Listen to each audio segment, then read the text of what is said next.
जय गुरुजी संगत जी। हमारे प्यारे और शिव रूपी परमपिता गुरुजी के चरण कमलों में शत शत प्रणाम और गुरुजी की डिवाइन संगत को जय गुरुजी। संगत जी, आज हम जानेंगे कि कितने प्रकार के यज्ञ बताए गए हैं। 7 वार सोमवार से रविवार तक का निर्माण कैसे हुआ, देवताओं को प्रसन्न करने की कौन कौन से पद्धतियां हैं तथा 7 वारों में अलग अलग देवताओं की पूजा कर कैसे जीवन के कष्टों को हम दूर कर सकते हैं। यह सब कुछ हम आज विंध्येश्वर संहिता के 14वें अध्याय में सुनेंगे। उसके पहले हम सभी एक बार मंत्र जाप करेंगे। ओम नमः शिवाय, शिवजी सदा सहाय। ओम नमः शिवाय, गुरुजी सदा सहाय। 14वां अध्याय अग्नि यज्ञ, देव यज्ञ और ब्रह्म यज्ञ का वर्णन। ऋषियों ने कहा, प्रभु अग्नि यज्ञ, देव यज्ञ और ब्रह्म यज्ञ का वर्णन करके हमें कृतार्थ करें। सूत जी बोले, महर्षियों, गृहस्थ पुरुषों के लिए प्रातः और शाम के समय अग्नि में 2 चावल और द्रव्य की आहुति ही अग्नि यज्ञ है।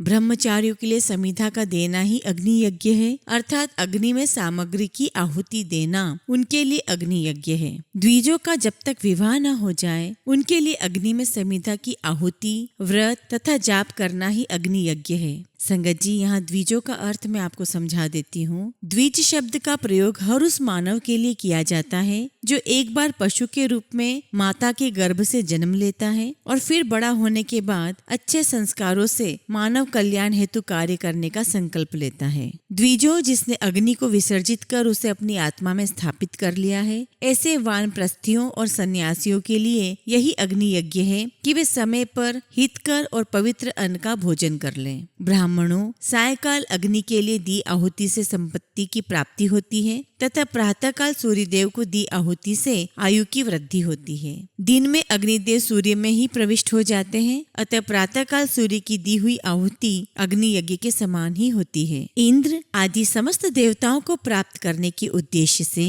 जो आहुति अग्नि में दी जाती है वह देवी यज्ञ कहलाती है। लौकिक अग्नि में प्रतिष्ठित जो संस्कार निमित्तिक हवन कर्म है वह देवी यज्ञ है। देवताओं को प्रसन्न करने के लिए नियम से विधि पूर्वक किया गया यज्ञ ही देव यज्ञ है। वेदों के नित्य अध्ययन और स्वाध्याय को ब्रह्म यज्ञ कहते हैं। मनुष्य को देवताओं की तृप्ति के लिए प्रतिदिन ब्रह्म यज्ञ करना चाहिए। प्रातः काल और सायकाल को ही इसे किया जा सकता है। अग्नि के बिना देव यज्ञ कैसे होता है, इसे श्रद्धा और आदर से सुनो। सृष्टि के आरंभ में सर्वज्ञ और सर्वसमर्थ महादेव शिवजी ने समस्त लोगों के उपकार के लिए वारों की कल्पना की। भगवान शिव संसार रूपी रोग को दूर करने के लिए वैद्य हैं, सबके ज्ञाता तथा समस्त औषधियों के औषध हैं। भगवान शिव ने सबसे पहले अपने वार की रचना की जो आरोग्य प्रदान करने वाला है। तत्पश्चात अपनी माया शक्ति का वार बनाया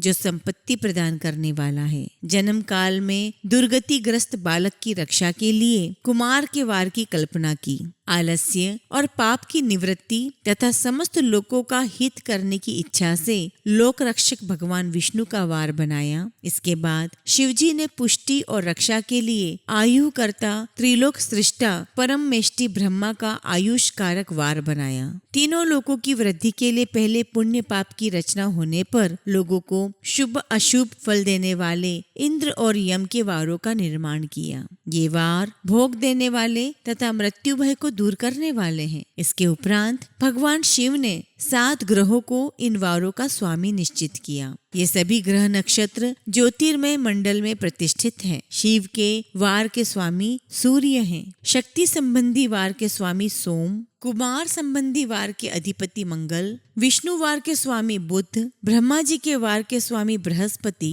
इंद्र वार के स्वामी शुक्र व यम वार के स्वामी शनि हैं। अपने अपने वार में की गई देवताओं की पूजा उनके फलों को देने वाली है। सूर्य आरोग्य और चंद्रमा संपत्ति के दाता हैं। बुध व्याधियों के निवारक तथा बुद्धि प्रदाता हैं। बृहस्पति आयु की वृद्धि करते हैं। शुक्र भोग देते हैं और शनि मृत्यु का निवारण करते हैं। इन 7 वारों के फल उनके देवताओं के पूजन से प्राप्त होते हैं। अन्य देवताओं की पूजा का फल भी भगवान शिव ही देते हैं। देवताओं की प्रसन्नता के लिए पूजा की 5 पद्धतियां हैं। पहले उन देवताओं के मंत्रों का जाप, दूसरा होम, तीसरा दान, चौथा तप तथा 5वां वेदी पर प्रतिमा में अग्नि तथा ब्राह्मण के शरीर में विशिष्ट देव की भावना करके 16 उपचारों से पूजा तथा आराधना करना है।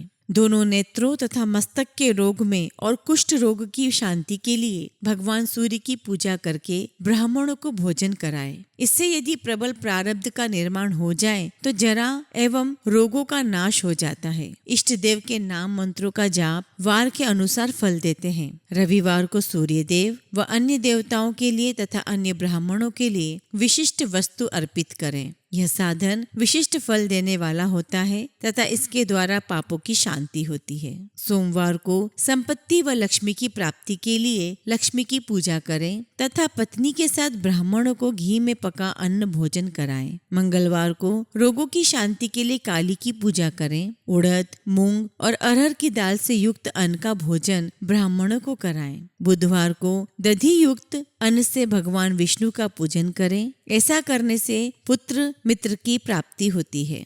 जो दीर्घायु होने की इच्छा रखते हैं वे बृहस्पतिवार को देवताओं का वस्त्र, यज्ञोपवीत तथा घी मिश्रित खीर से पूजन करें। भोगों की प्राप्ति के लिए शुक्रवार को एकाग्रचित होकर देवताओं का पूजन करें और ब्राह्मणों की तृप्ति के लिए षड्रस युक्त अन्न दें। स्त्रियों की प्रसन्नता के लिए सुंदर वस्त्र का विधान करें। शनिवार अपमृत्यु का निवारण करने वाला है। इस दिन रुद्र की पूजा करें। तिल के होम व दान से देवताओं को संतुष्ट करके ब्राह्मणों को तिल मिश्रित भोजन कराएं। इस तरह से देवताओं की पूजा करने से आरोग्य एवं उत्तम फल की प्राप्ति होगी। देवताओं के नित्य विशेष पूजन, स्नान, दान, जाप, होम तथा ब्राह्मण तर्पण एवं रवि आदि वारों में विशेष तिथि तथा नक्षत्रों का योग प्राप्त होने पर विभिन्न देवताओं के पूजन में जगदीश्वर भगवान शिव ही उन देवताओं के रूप में पूजित होकर सब लोगों को आरोग्य फल प्रदान करते हैं। देश, काल, पात्र, द्रव्य, श्रद्धा एवं लोक के अनुसार उनका ध्यान रखते हुए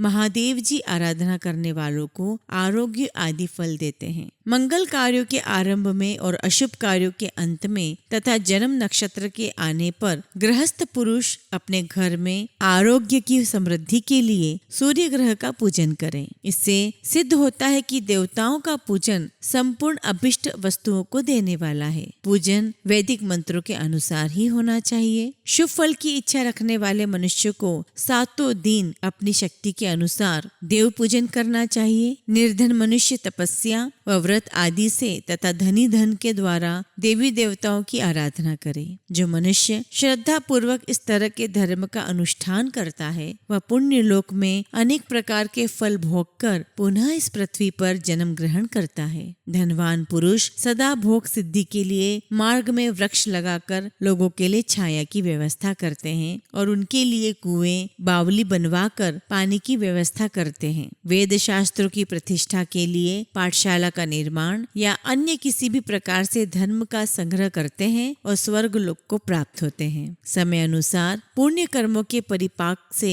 अंतःकरण शुद्ध होने पर ज्ञान की सिद्धि होती है। द्विजो, इस अध्याय को जो सुनता, पढ़ता व सुनने की व्यवस्था करता है उसे देव यज्ञ का फल प्राप्त होता है। जय गुरु जी। शुक्राना गुरु जी।